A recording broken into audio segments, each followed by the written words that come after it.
This print inspired this video. I made this print when I was demonstrating a subtractive printmaking technique, and I removed the paint with a squeegee and then made a print from it. So I make these prints on my own acrylic painted papers, and you can watch a video about how I make acrylic painted papers. And this is a subtractive printmaking technique. I used either a squeegee or a piece of styrofoam to make these marks, removing the paint and then pulling a print from it. These two I later put some transparent glazes on to get these coordinating colored papers here. And one of my favorite tools for the subtractive method ended up being a piece of styrofoam that left these scratchy marks in it that read to me like the rings in a tree trunk. And then these, I'm going to be using artist palette paper that comes in a pad, and I've taped it closed so that it doesn't pull up when I'm printing.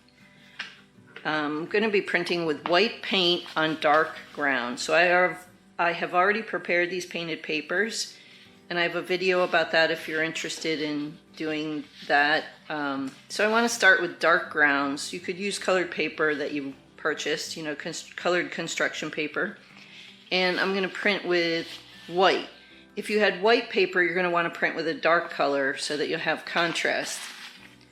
So I'll use a sponge brush to spread the paint on the palette paper, and then something to remove the paint, like this glass squeegee that I bought at the hardware store, or a screen printing squeegee, or even just a piece of styrofoam or cardboard to remove paint.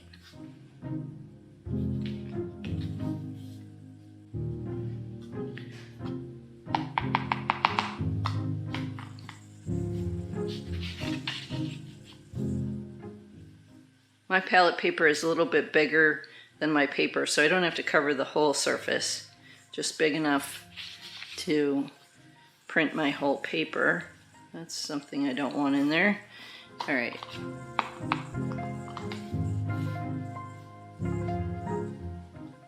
That's what happens when you try to use up old paint.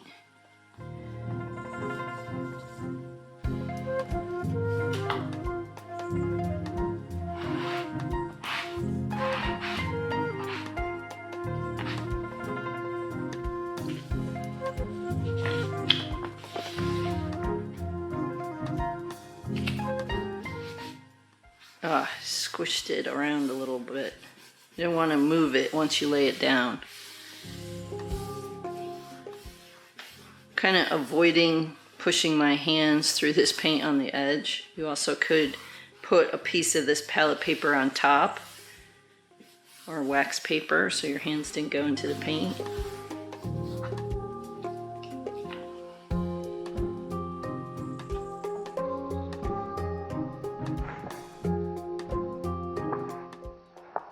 Okay, so I think the paint's a little thick.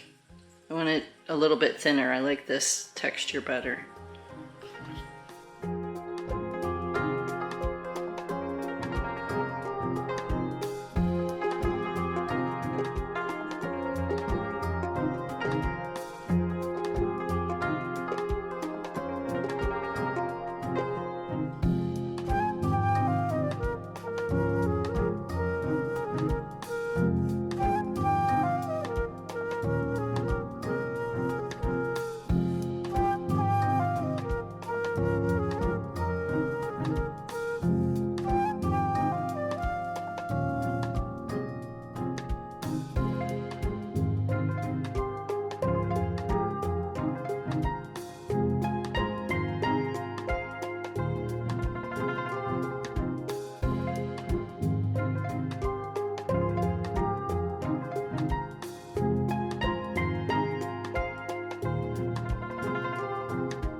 So it took me a while to get my groove here.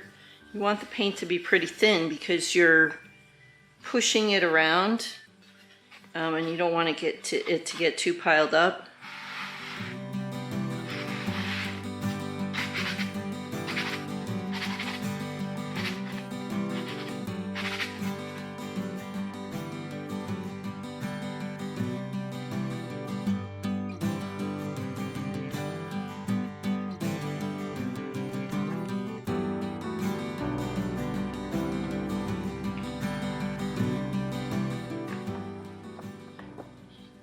So here's where I'm pushing the paint and it's getting piled up in an area, but I really like these scrape marks. That's what I like.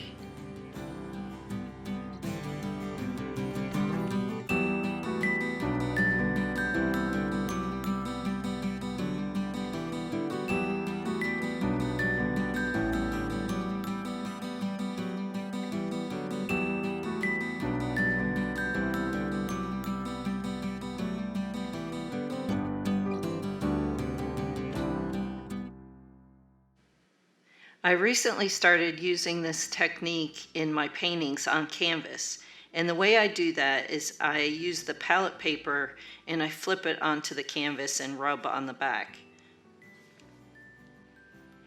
You can see this demonstrated in my video called Abstract Painting Tools and Techniques.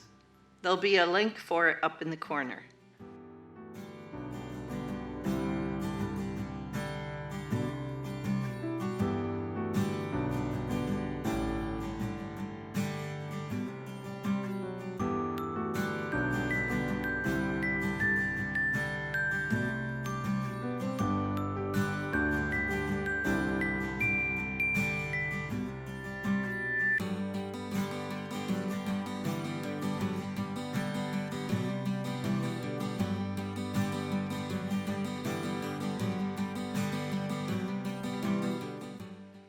So after the prints were dried, I decided to use my technique to create coordinating two-tone painted papers. And what that is I just water down color and do a transparent layer over the dried paint. And if you want to learn more about this technique, you can watch my video called Two-Toned Acrylic Painted Paper.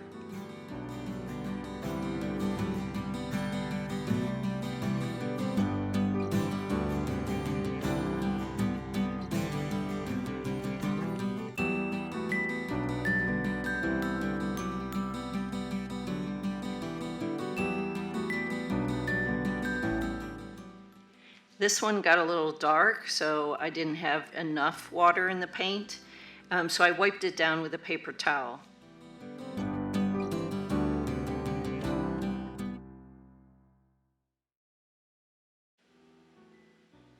This is just one technique.